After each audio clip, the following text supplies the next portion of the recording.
Automotive, railway और defence जैसे sectors को रबर कंपोनेंट सप्लाई करने वाली ये कंपनी अपना आईपीओ लेकर आई है।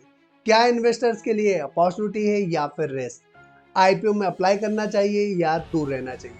पूरा एनालिसिस इस वीडियो में मिलने वाला है, इसलिए वीडियो अंत तक जरूर देखिएगा। वीडियो शुरू करें उससे पहले अगर अभी तक आपने हमारा चैनल सब्सक्राइब नहीं किया तो जल्दी से चैनल सब्सक्राइब करके बेल आइकॉन प्रेस कर दीजिएगा। तो चलिए शुरू करते हैं आज का आईपीओ रिव्यू डेफरेल टेक्नोलॉजीज लिमिटेड, जिसकी शुरुआत अक्टूबर 2023 में हुई थी, लेकिन कंपनी का एक्चुअल बिजनेस एक्सपीरियंस काफी पुराना है।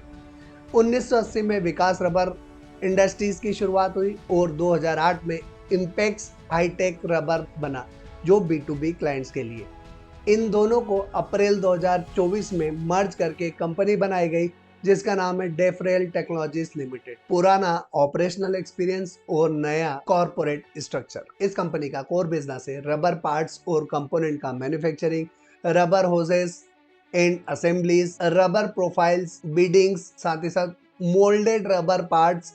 कंपनी के प्रोडक्ट का यूज होता है ऑटोमोटिव सेक्टर में, रेलवेज में और डिफेंस सेक्टर में। एक डाइवर्सिफाइड एंड यूजर बेस है जो पॉजिटिव पॉइंट माना जा सकता है। ये कंपनी दो तरीके का बिजनेस ऑपरेट करती है, जहां पर B2B और B2G। कंपनी का प्राइमरी मॉडल है B2B यानी बिजनेस टू बिजनेस, जिसके मेजर क्लाइंट्स है ऑटोमोटिव कंपनीज, जहां से कंपनी को बल्क ऑर्डर आते हैं। साथ ही कंपनी का एक्सपोजर है B2G यानी बिजनेस टू गवर्नमेंट, जहां पर Indian railway, defence authorities, government client का मतलब होता है payment security, long term contracts, लेकिन मार्जिन प्रेशर और कंप्लायंस काफी ज्यादा। कंपनी के पास दो मैन्युफैक्चरिंग फैसिलिटी है, जो दोनों ही फरीदाबाद, हरियाणा में।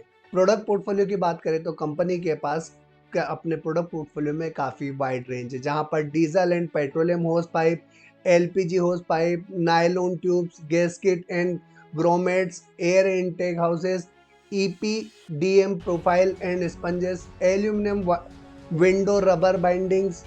वाइड प्रोडक्ट बास्केट का मतलब कस्टमर डिपेंडेंसी कम, क्रॉस सेलिंग अपॉर्चुनिटी ज़्यादा। कंपनी के पास ISO 9001 2015 सर्टिफिकेशन है, साथ ही साथ जो क्वालिटी मैनेजमेंट के लिए काफ़ी इंपॉर्टेंट है, और जेम पोर्टल रजिस्ट्रेशन जो गवर्नमेंट टेंडर्स के लिए एलिजिबिलिटी को बढ़ाता है।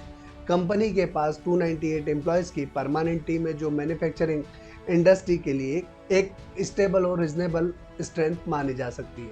अब एक बार इस कंपनी के पॉजिटिव और नेगेटिव्स देख लेते हैं, जहां पर पॉजिटिव्स की बात करें तो एक्सपीरियंस लेगेसी बिजनेस है जो 1980 से ऑपरेट हो रहा है। Automotive plus railway plus defence exposure काफ़ी स्ट्रांग है। B2B और B2G diversified model, in house manufacturing facility और साथ ही साथ ISO certification and GeM registration. बात करते हैं कंपनी के आईपीओ में रिस्क की, तो कंपनी का लिस्टेड ट्रैक रिकॉर्ड लिमिटेड है। B2B बिजनेस में मार्जिन वोलेटाइल होते हैं और गवर्नमेंट ऑर्डर में पेमेंट साइकिल स्लो हो सकता है, और रबर सेक्टर में कमोडिटी प्राइस फ्लक्चुएशन का इम्पैक्ट होता है। बात करते हैं कंपनी के आईपीओ डिटेल की, जहां पर 9 जनवरी के दिन आईपीओ शुरू होने वाला है, 13 जनवरी तक खुला रहेगा और 10 रुपये फेस वैल्यू वाला शेयर होने वाला है। 16 जनवरी के दिन लिस्टिंग होने वाली है। 70 से 74 रुपये का प्राइस बैंड होने वाला है। 14 करोड़ का आईपीओ साइज है, जो कि पूरा का पूरा फ्रेश इशू होने वाला है। BSE का SME आईपीओ और मिनिमम इन्वेस्टमेंट 2,36,800 रुपये के लिए 3200 शेयर्स में करना होगा। बात करते हैं कंपनी के फाइनेंशियल्स की, तो असेट क्लास से शुरुआत करते हैं।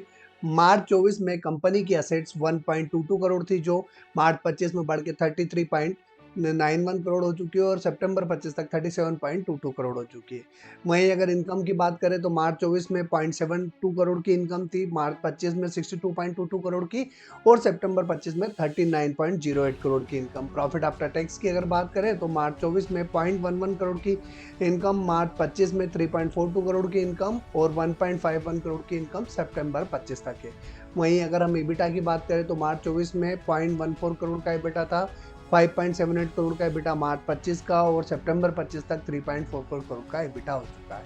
नेटवर्थ की बात की जाए तो 0.16 करोड़ की नेटवर्थ मार्च 24 की थी, जो सितंबर 25 तक बढ़ के 10.62 करोड़ हो चुकी है।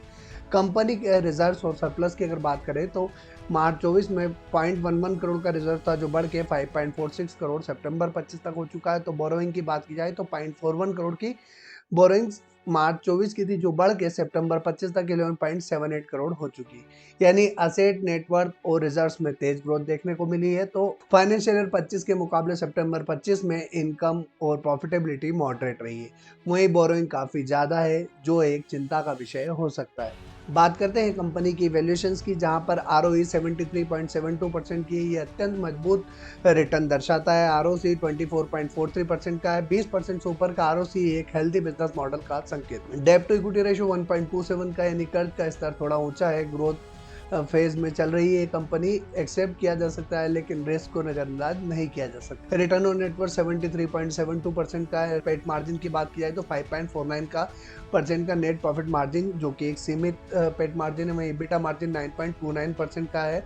वो प्राइस टू बुक वैल्यू 4.19 का है। बुक वैल्यू के मुकाबले स्टॉक प्रीमियम पर है, जो हाई ROE के कारण जस्टिफाई हो सकता है। EPS की बात की जाए 6.62 का EPS है, और पी रेशियो की बात करें तो 11.18 का पी रेशियो है। अब एक बार इस कंपनी को इसके कॉम्पिटिटर के साथ कंपेयर करके देख लेते हैं, जहां पर इसने अपने कॉम्पिटिटर्स के सामने डेफरेल टेक्नोलॉजीज लिमिटेड का EPS 2.96 का, पी 11.18 का और रिटर्न ऑन नेटवर्थ 11.76 का है। डेफरल का पी सबसे कम है और इसे वैल्यूएशन के हिसाब से काफ़ी किफ़ायती माना जा सकता है। रबर लिमिटेड का EPS 0.82 का है।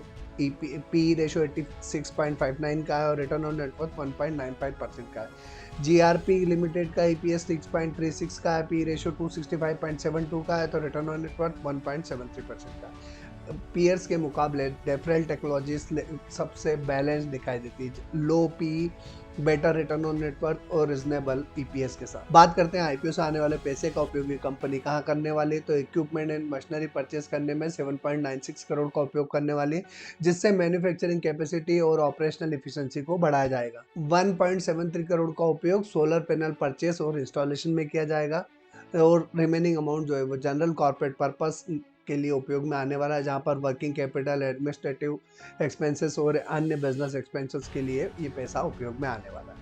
अब बात करते हैं ग्रे मार्केट प्रीमियम की, लेकिन उससे पहले यदि अगर अभी तक आपने हमारा चैनल सब्सक्राइब नहीं किया तो जल्दी से चैनल सब्सक्राइब करके बेल आइकॉन प्रेस कर दीजिएगा। साथ ही साथ अगर अभी तक आप हमारे व्हाट्सअप चैनल से नहीं जुड़े तो जल्द से जल्द आप हमारे व्हाट्सअप चैनल से जुड़ जाइए, ताकि इस व्हाट्सअप चैनल के माध्यम से हमारे सारे वीडियो आपके पास पहुंच सके और इस आपके दिन भर के बिजी शेड्यूल में कोई भी वीडियो आपसे मिस ना हो, और जब आप रिसर्च करें तो हमारे वीडियो आपकी रिसर्च में सहायता कर सके।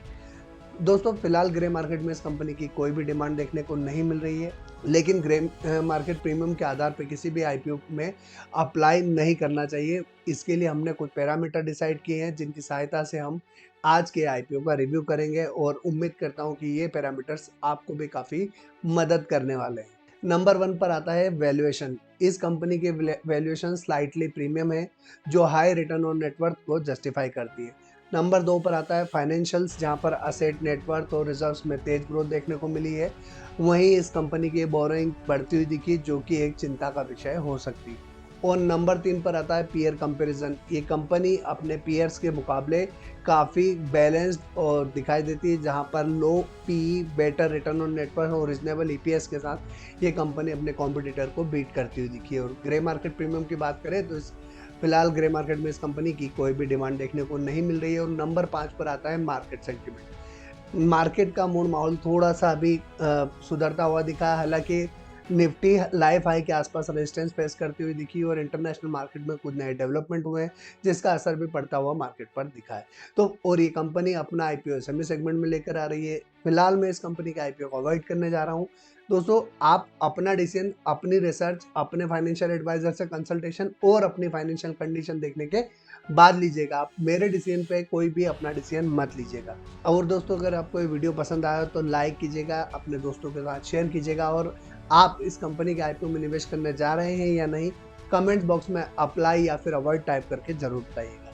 तो आज के लिए इतना ही, फिर मुलाकात होगी एक और कंपनी के IPO रिव्यू के साथ। तब तक के लिए जय हिंद।